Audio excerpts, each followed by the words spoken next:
Well, I am excited to interview Edward Chapman today. So this is one of the wonderful things that's come out of lockdown caused from COVID, is that we at Wisdoms have met and have connected with people from around the world. So Edward is from the UK, and he has been joining us regularly at Wisdom's Chats and sharing the most incredible wisdom. I don't know what we knew before we knew Ed. So certainly not enough. So very grateful for Ed's wisdom at Wisdom's Chats. But Ed has a wealth of life experience and wisdom that he can share with us. And that's what I'm sort of going to dig into a little bit in this interview. And I'm going to start, Ed, by you have this sort of title, Trail Running Man. So how did that come about? Tell us about Trail Running Man. Yeah, sort of two things come together here. One is trail running. I used to be, like most people, a road runner. When I first started running, there was only road running really. And I discovered trail running thanks to the Comrades Marathon in South Africa, strangely enough, because in 1999, I went and ran my first Comrades, and it was a fantastic experience. And they market it as the ultimate human race, and I wouldn't argue with that. So I came home from Comrades and I thought, well, you know, I've run the Boston Marathon, which is the most famous marathon in the world. And I've run the Comrades Marathon, which is the most iconic ultra race, because the Comrades is twice the distance of a normal marathon. And I came home and I thought, well, you know, what do I do now? And I moped around a bit and I thought, well, I better get out running again. So I looked for a race. And in those days, you had to look in the back of a magazine to see them listed, send a check off. And I found a race about 30 miles away in a couple of weeks' time.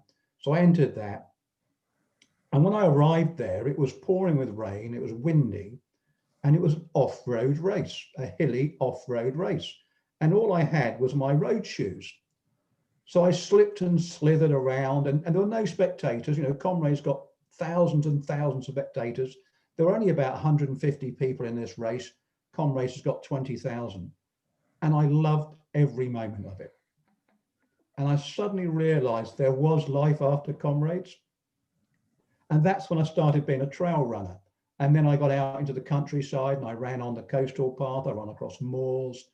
And then I entered a trail race in South Africa, the Addo Trail Run. That is probably the best trail race I've ever been in. So that's how the trail running came about. And then a few years ago, I met a guy who gave a talk at the Adventure Travel Show.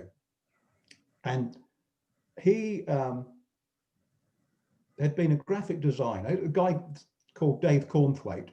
He'd been a graphic designer working in London, playing computer games at night in his little flat, and realized that he got out less than his cat. His cat was going out more than he was.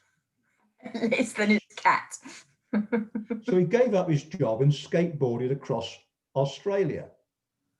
And he's still doing wacky things like that. And I heard him talk and I thought, I want some of that. And a few weeks later, I saw an advert for a course he was doing about how to make money out of your passions. So I went on the course, which strangely enough was on a boat, which was a bit quirky. And that's when Trail Running Man was born, because we came up with the idea of the title of Trail Running Man.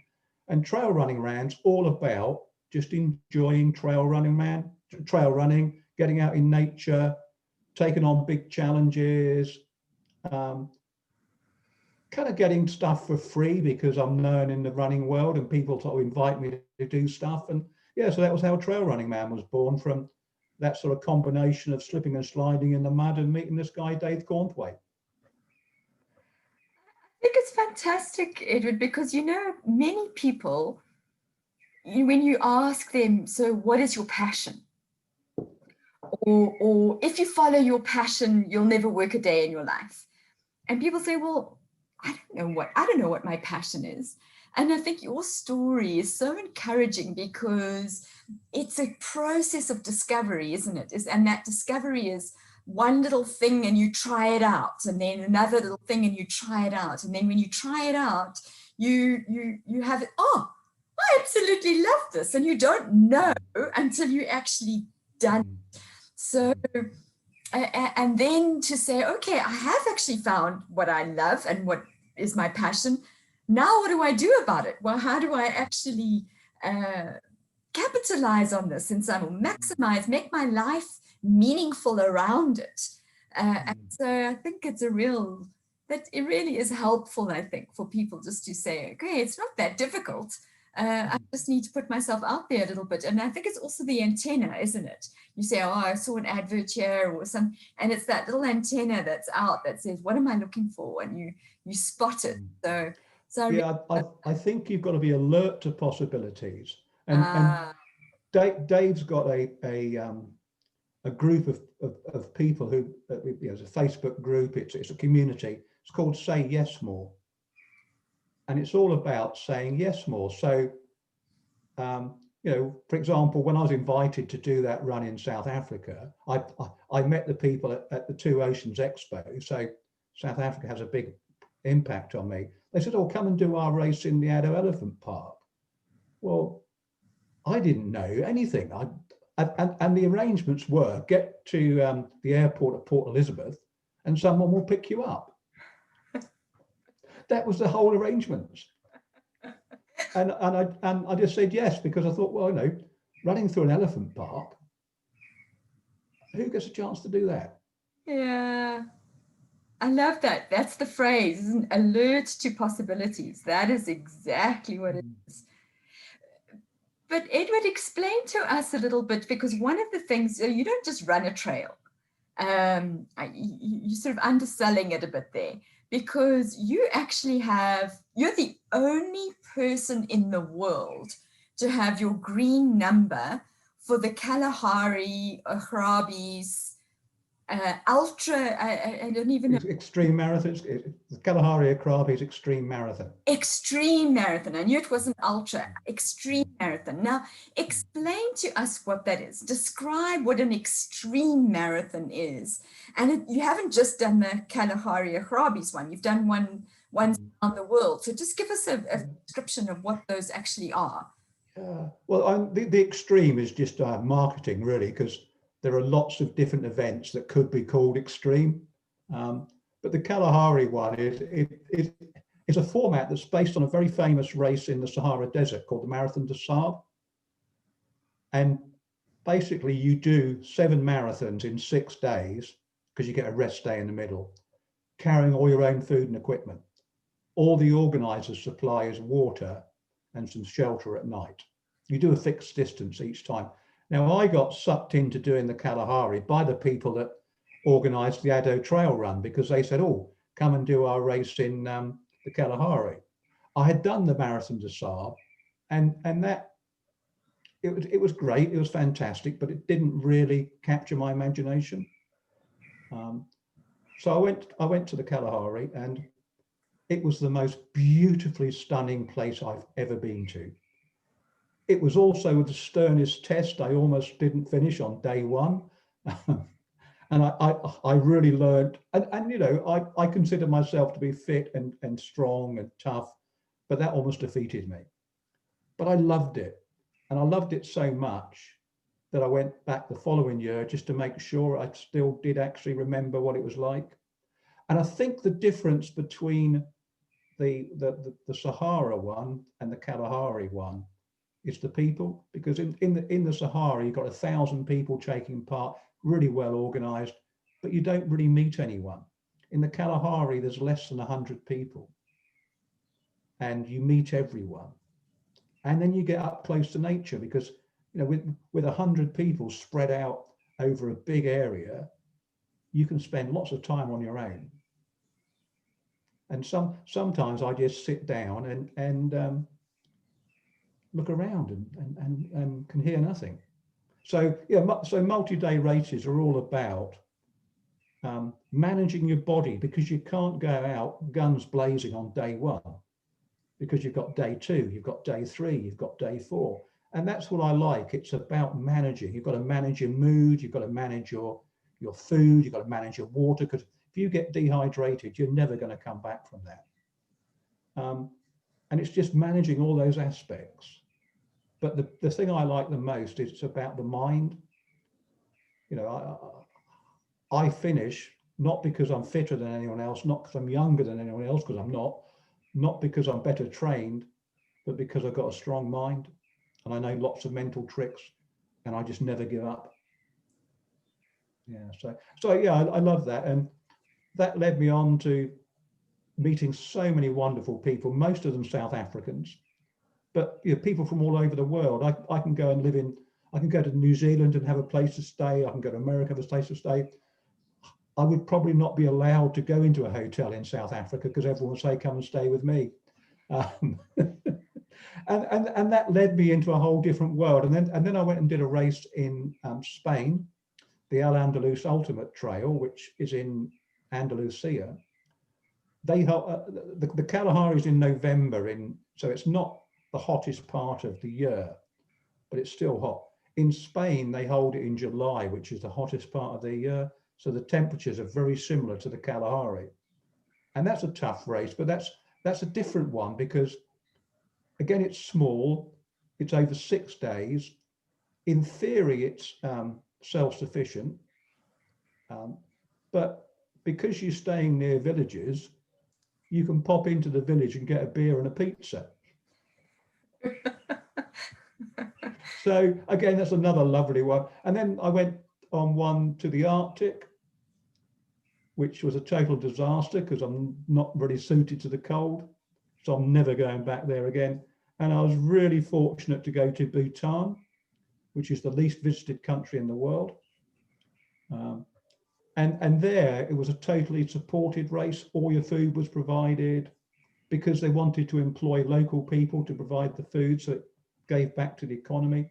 You stayed in Buddhist temples, but it was the most wonderful scenery. So they come in all different shapes and sizes. And I think, you know, you just need to be able to adapt.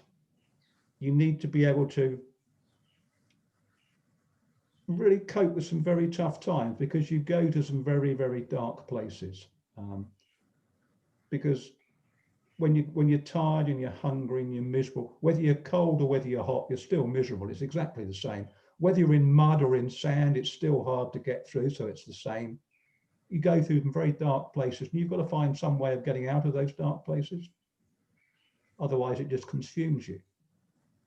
And I'm quite good at coming up with mental strategies to divert myself. Share a little bit more around that, Edward, because you've put yourself in these extreme conditions where it's a physical challenge, but you are able to come through it because of your mental strength.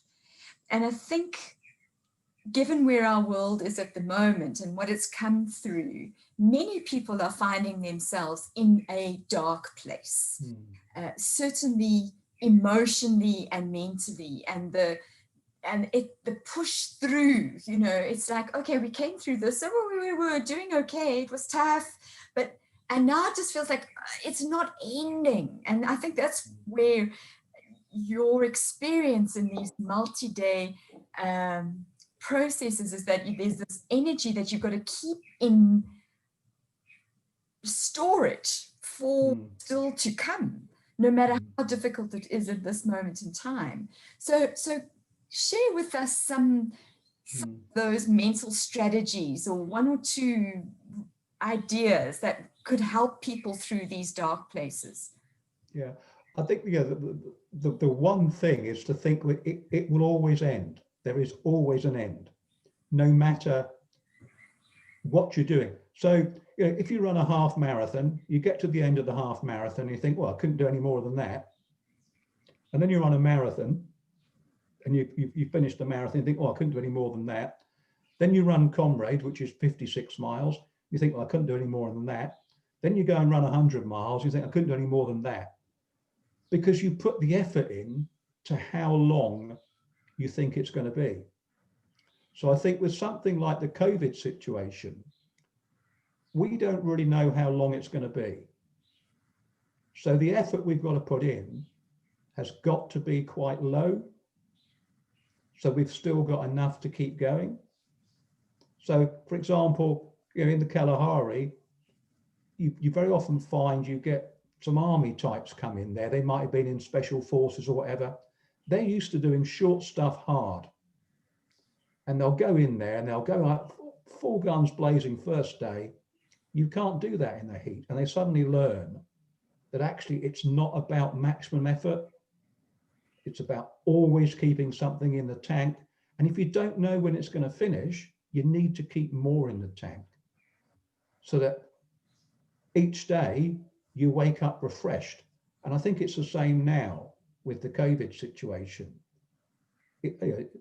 When will it end? We don't know. In the UK, we're in our second lockdown. They're talking about opening up before Christmas. Well, what's going to happen when everyone goes and hugs their grandma at Christmas? So you just don't know when it's going to finish. So don't put all your energy into it. But also think about looking after yourself. When I'm in the Kalahari, there's little treats I give myself. So I love a snack called hula hoops. So I take some hula hoops with me. And every day I finish, I lie down, put my feet up, have my hula hoops, and I'm happy. Until just recently, I didn't like being unshaven. So I used to take a razor with me.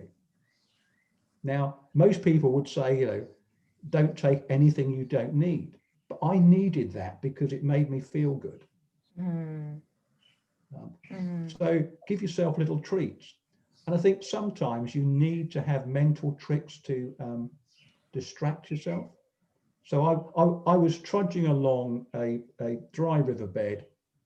It was hot, it was miserable. I felt miserable. I wasn't having a good day. And I was tried all the tricks I could, and there was nothing working. And I was slowing down and I was slowing down.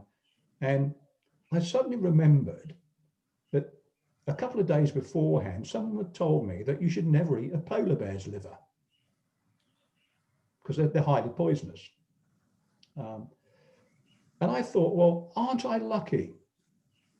I'm the furthest away from eating a polar bear's liver I could possibly be. Now, that might sound stupid, but there's a lot of science in there because I'm thinking about a polar bear which lives in a cold environment. So I'm thinking about a cold environment. Immediately, I'm not thinking about being hot. I've got a picture that's very easy to get into your mind. Everyone can think of a polar bear on an ice floe. And also I've turned it round from feeling, oh, isn't this terrible, isn't this bad? Oh, I'm really lucky. It might sound daft, but those sort of things work. And I think you need to be able to flip things around. And also it means you've got to have a big toolbox of experiences. And most of us have. Most people have been through a hard time at some point in their life, whether it's, I don't know, relationship breakup, whether it's losing their job, going through a period of depression or anxiety or whatever, and they survived. So we have got lots of little things in our toolbox.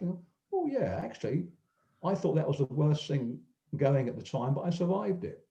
And I think that applies to anything. Just look at things to distract you, look at the positive side of things, but also have a strong vision of where you're going. And then you focus on that vision, you don't focus on what you're going through. And then because if you just put one step after the other, small little steps, eventually you'll get to the end. Yeah.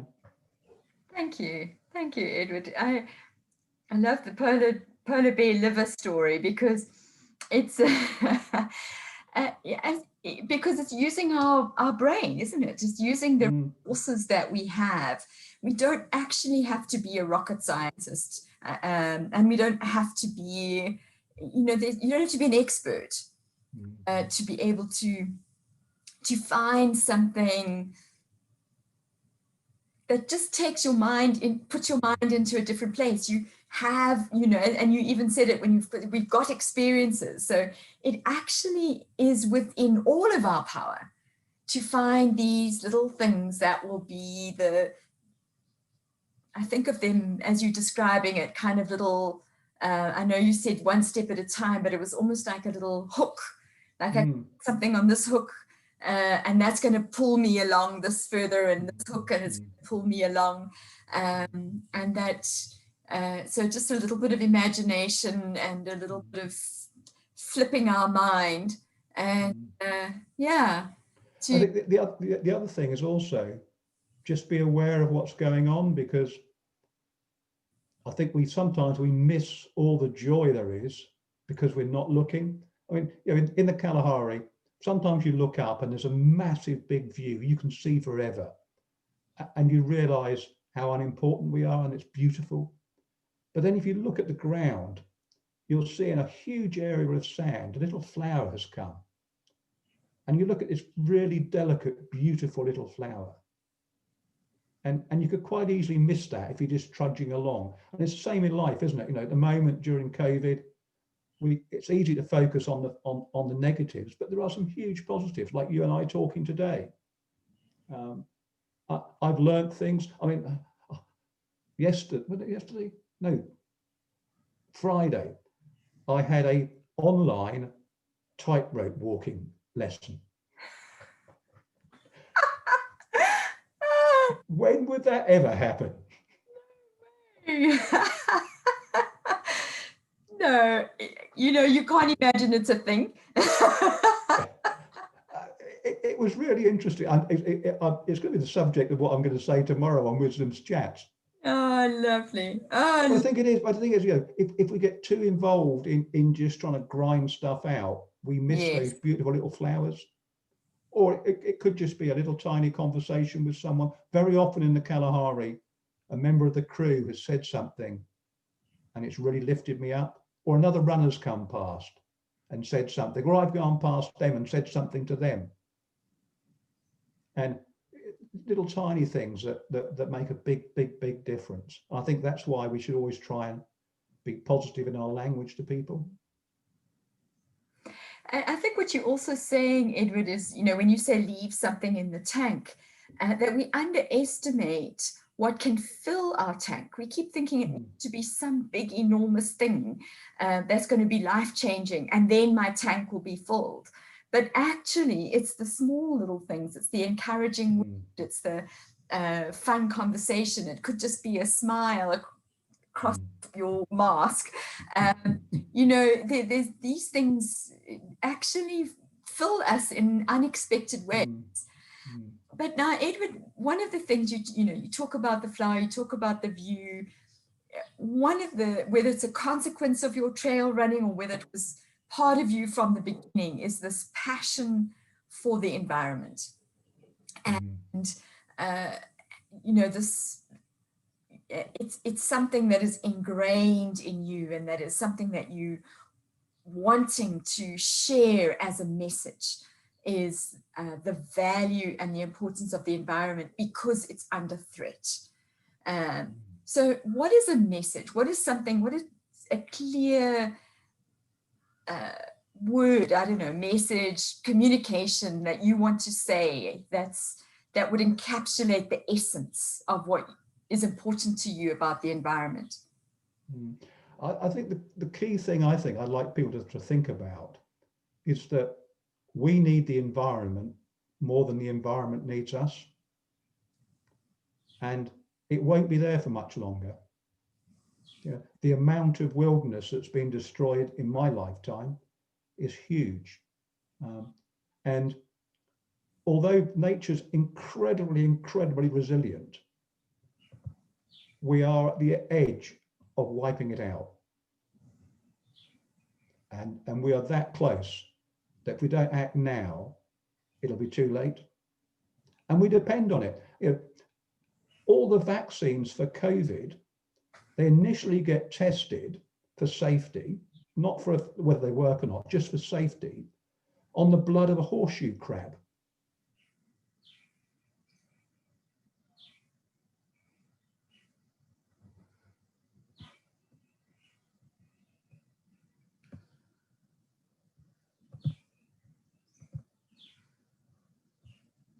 We seem to have lost Edward. Did you have Sorry. a power cut or something? It disappeared. Yeah, sorry, you froze there for a moment. So we're talking about the blood of the horseshoe crab. Yeah, so what happens is that people harvest horseshoe crabs, take the blood out of it, put the horseshoe crab back in the ocean, and they test vaccines on them. Well, what happens if there are no horseshoe crabs and they live in coastal waters, which are perhaps the most polluted? Also, in most medical labs, they will use an extract from the snake lox anemone because it's bioluminescent. What happens when there's none of those left? So we are really dependent, not just for food, but for medicines, but also for our mental health, to have the environment there. And we've been lucky so far because the environment is so resilient, but we are really, really, really trashing it now, and we have to stop. And it's not going to cost us money. We'll actually benefit. Less pollution, less lung disease, more people going out enjoying the outdoors, less heart problems. So there's lots and lots of benefits to come from just looking after nature, being part of the system rather than just destroying it. Yeah, and I am passionate, and I'm kind of thinking, well, this is my one chance to make a difference. Yeah, so I think that's so vital, this message that we need the environment much more than it needs us. And that we've been fortunate enough that the environment is as resilient as it is, but it can't hold back. It can't hold its place at the pace at which we are taking from it. So what would be a simple thing that we could do? Because I think you've emphasized, and I sort of have heard you say it before, it's about behavior, changing behaviors. So what are some behaviors? And they're not just the recycle and reuse, but I know that, what are some ways that we can actually make a difference in our environment? The really simple thing is just showing that you care, because if companies realize that it's important to you, they'll take it on board. If governments realize it's important to you, they'll take it on board. If your neighbor realizes it's important to you, they might do something. So it's really just voicing the fact that it's important to you. And the rest will follow. Yes, it's important, turn the heating down, don't use your car too much, recycle, reuse, avoid certain things. But actually the most effective way is just to say you care. And that message then goes out everywhere. How simple is that? How simple is that? Yeah, I like that one. Thank you. It empowers us, doesn't it? It's not this magnificent, huge effort. It's just show you care, and you can create an impact in where you are and beyond, and it builds from there. So Edward, I think of you as a Renaissance man, because, and I know you wouldn't like that term, maybe, but I still think, I've started the conversation with Trailrunningman. So here you are, trail running and multi-day events have taken you around the world. So traveled, faced these incredibly physical challenges. You, the environment, very important to you, and nobody would guess this up until this point. You have an accounting background. So your career has been based around accounting. But when I talk about your future and where you see yourself, you talk about writing, which is a very creative endeavor, because you're not just you've written your life story, but you're also writing novels, fiction, which is a very creative endeavor. So you can understand why I came to Renaissance Man. So But so tell us about writing and how that fits into your life and what creativity means to you. Yeah, I loved my time as an accountant, but that's a different life. I really got into writing because in one of my jobs, I employed a PR guy, and he said to me, he said, Edward, you've got lots of stories. You should write about them. So I then started to do a little bit of writing about running. It was just generally factual stuff. And then I met someone actually at a social media course who was a performance artist and a writer. And she was really wacky because she talked about singing blueberries, things like that. And she'd written this book about just weird stories. And she asked me if I would help her write her business plan because of my financial background. And I was involved with a group of people over a Skype call about writing a business plan. And I just became fascinated by her imagination. And that started me thinking about writing my own wacky stories. So I've written a little small book. I have it here. It's called A Little Diversion. It's a little group of short, wacky stories. And then I started to meet other writers. And then I love it because running's very much about receiving in a way. It's an internal thing. And writing's very much it's like receiving, whereas writing's transmitting. So it's a way of just putting out there my thoughts. And I started off writing what I like reading, which is crime. But unfortunately, one of the characters hijacked the novel and wanted her story told. So it's now not a crime novel. I'm halfway through it. And it's about a young girl growing up without love from her mother. And yeah, it's about how her life evolves because of that early upbringing. But she just demanded her story to be told. And I'd read that sort of thing happens when I read a book by Stephen King called On Writing. He talks about characters hijacking the story. I thought, well, that's nonsense because you're in control. But you're not. You create this character and they have their own life. And I'm loving it. And I now go on, because of COVID, I go on online writing forums at the weekend and I meet other writers. And we swap ideas, and it's a lovely new phase of my life, I think. Amazing, this because you think of creativity maybe as also being quite an individual process, and yet you describing something that is individual but also collaborative, you know, connect with other writers, their ideas spark your ideas, and then it's a collaboration even with your characters. And you know, so or maybe they're dictating and you're simply the instrument, but yeah. And sometimes you wonder whether you've got your sanity, because I wrote one chapter and then Abigail, which is the name of the main character, kind of almost said to me, she said, look, I wouldn't do that.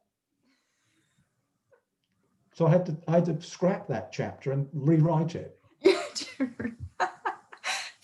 know what? I think next time you need to create a character who's slightly less demanding. Yeah, but it's been a fascinating journey because I've had to do the research. Because it's set in Scotland, which I know Scotland quite well, but I just had to make sure the geography worked. And then the law in Scotland is slightly different to English law. And the school system's different from the UK system, the English system. So you had to sort of get the term times right and things like that. So, you know,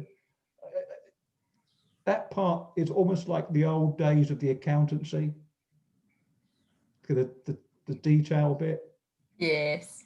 Because there's nothing worse than getting a detail wrong that someone will notice. Yes, you can invent loads of stuff, but you can't go against the laws of nature or the laws of the land or whatever. Yeah. So it's got both sides. It's got the analytical and the creative side of things. But of course, when you're doing things like writing strange, weird and wacky stories, short stories, you make your own rules up. Yes. So you can have a blueberry that sings, or a multicolored frog that can talk. I believe in those. Oh, lovely. Oh, thank you, Edward. You've made my day. I'm feeling so much better.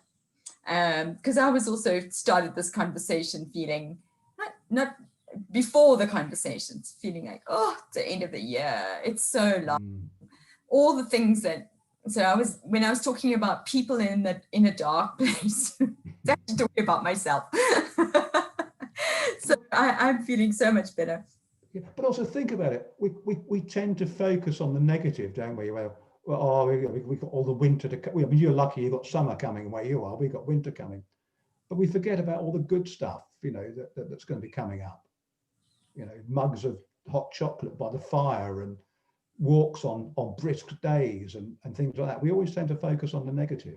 We focus on the problems, not the solutions, not the good stuff. And there's plenty of good stuff out there, isn't there? You actually remind me, I was talking to a friend just yesterday or the day before. They live in Bulawayo in Zimbabwe, and that has had a drought for several years. And so it's dry, it's hot, water is very precious. And so they, for their 50th wedding anniversary, went to the Drakensberg, and obviously wanting to experience these sand mountains, and it poured with rain. And they loved it, not only because of the rain, but because they could now cozy up with blankets and have a fire. They never have a fire in Zimbabwe. So they were absolutely delighted. It was a wonderful experience. And as you say, you find what is going to work for you. Ed, let's just finish our time together by just this final question, and that is, what lies ahead for you? You've got some ideas of a sort of plan that's in process of happening. Where are you going? Yeah, I'm planning a move. I'm going to move to a part of the country I've never lived in before. That's going to happen in September, next September. Really, because there's some fantastic running around there, but also there's some fantastic walking. If I get too old to run, I can then walk. It's going to open up new possibilities, new avenues. I think sometimes we get, I don't know, into habits. So I'm looking forward to breaking out there, exploring, finding new things. I really want to develop the whole writing side of things.